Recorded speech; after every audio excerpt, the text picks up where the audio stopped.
Hi, this is Carol from Carol's Crew again, the group that wants to create relationships to enhance your wellness through a whole food plant based diet or lifestyle, as I prefer to say. I am so excited about my relationship with food now, and I talked a little bit about it in my last segment where we explored the um, the relationship you have with your favorite foods through your subconscious and conscious food decisions. If you didn't catch that segment, please go back and check it out.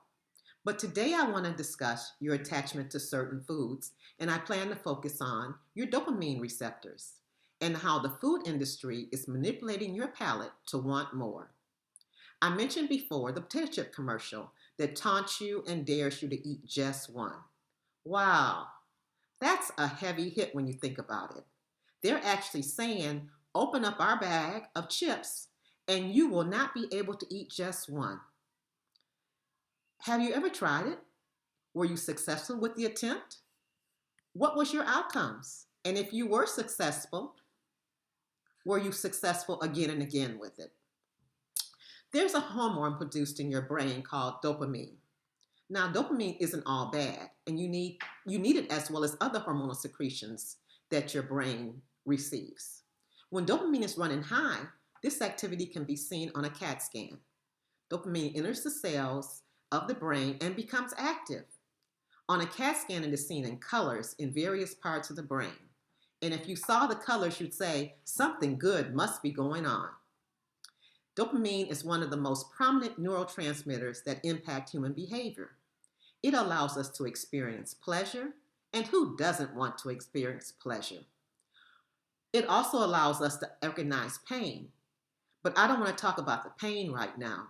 I only want to talk about the pleasure principle. And let's divert from food a little bit first, and let's talk about possibly your first roller coaster ride.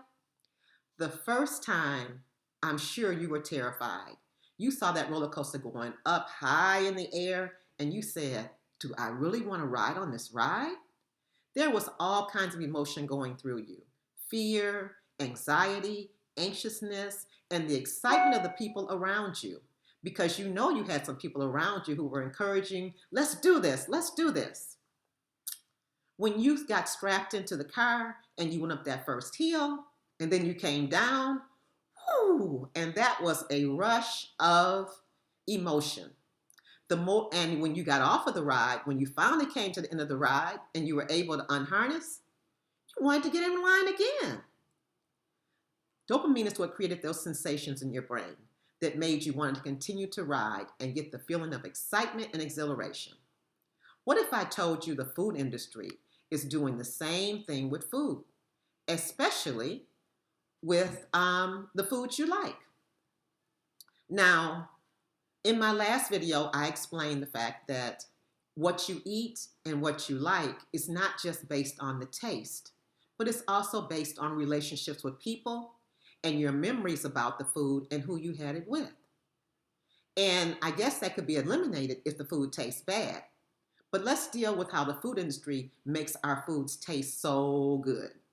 Remember when we experienced pleasurable events like hitting the basket, hitting the basket in a basketball game, or finishing the race first in a track meet, or having satisfying food, or even sexual activity.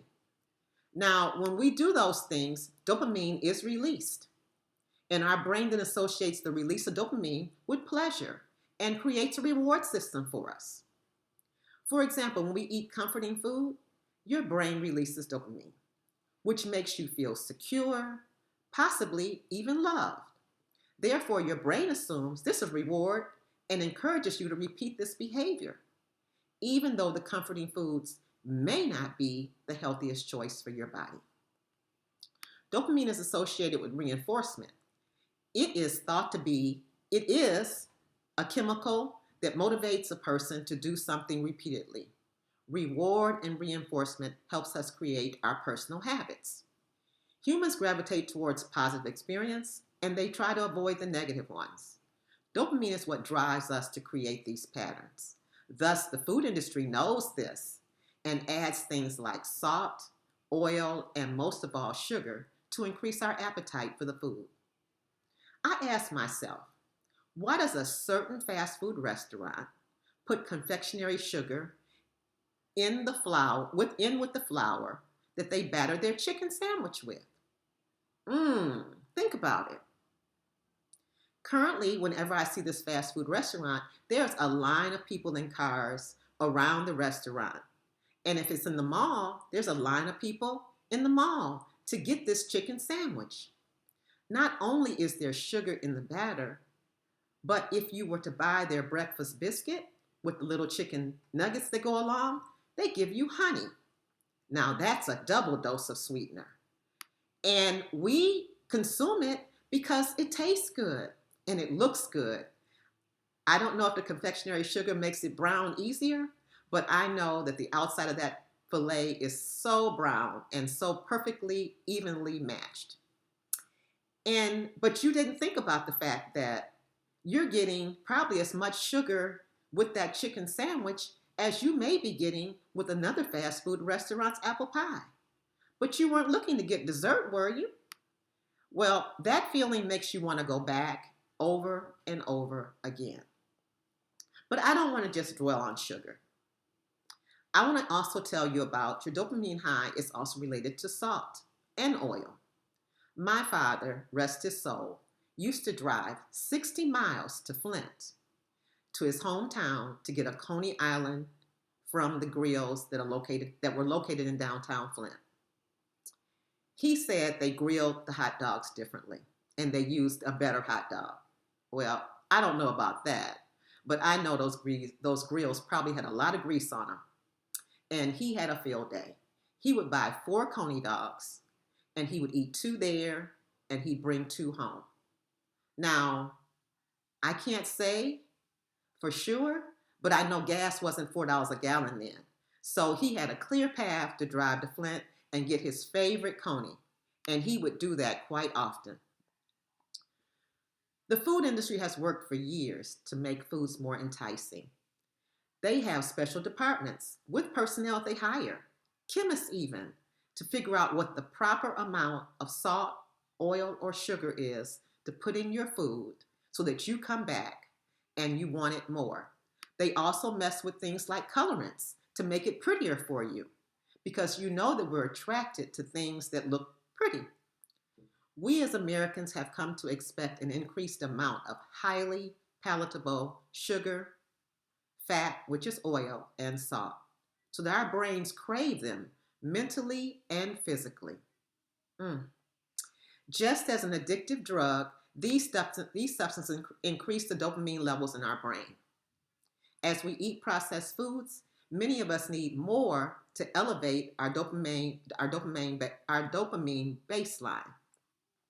The reward signals of eating these SOS highly palatable foods can override signals of fullness and satisfaction. So not only are these foods high in calories and low in nutrient density, which means you're not getting any nutrients with them, we are never satisfied and our cravings are extended. Thus, just like a drug, a tolerance to these addictive substances can occur and cause addictive behavior. What are the addictive behaviors? Overeating, constantly thinking about the food, eating when we're not hungry. And the negative consequences of these thoughts is weight gain and illness. And you may say, because you're very intelligent, that I can read the back of the package because you know that all restaurants and all processed foods have a nutrition and ingredient labels on their products. But did you know that there are 61 different names for sugar? Thus, when you look at the back of the package, it doesn't say sugar. It says things like sugar alcohol or glucose or I can't think of the one that they put in Splenda. But all of those things are sugar in their best form. And we're consuming them because they taste good. Let's take a step back. When I was a child, a 12-ounce bottle of soda was an individual serving size, and it was enough to drink.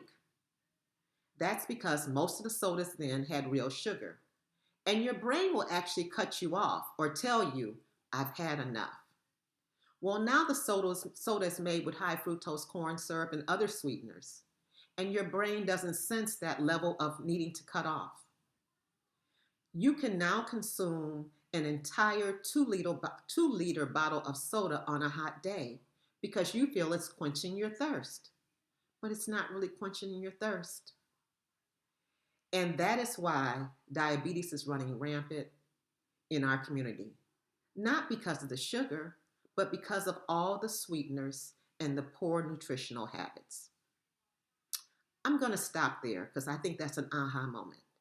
Did you hear me? Diabetes is no longer called sugar diabetes. It's called diabetes because probably the sugar companies felt like we were giving them a bad rep by calling it sugar diabetes. But the end result is diabetes is caused by obesity.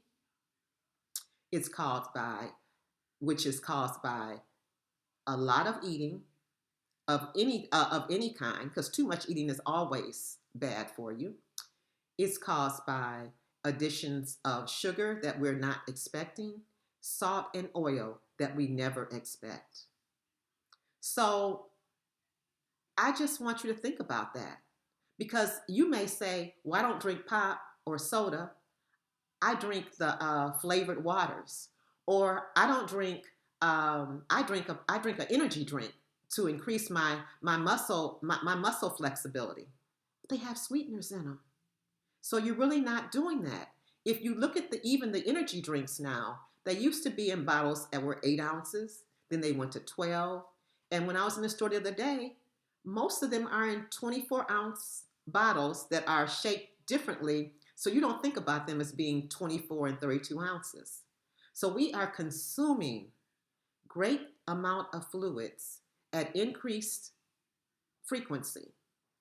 And I just want to tell you that I believe that Carol's crew, because we're creating relationships to empower wellness, will feed you the knowledge that you need because knowledge is power.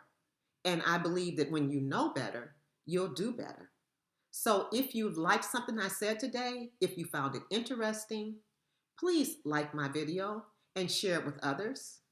And for now, this is Carol of Carol's Crew signing off, where we create relationships to empower wellness with a whole food, plant-based diet. See you next time.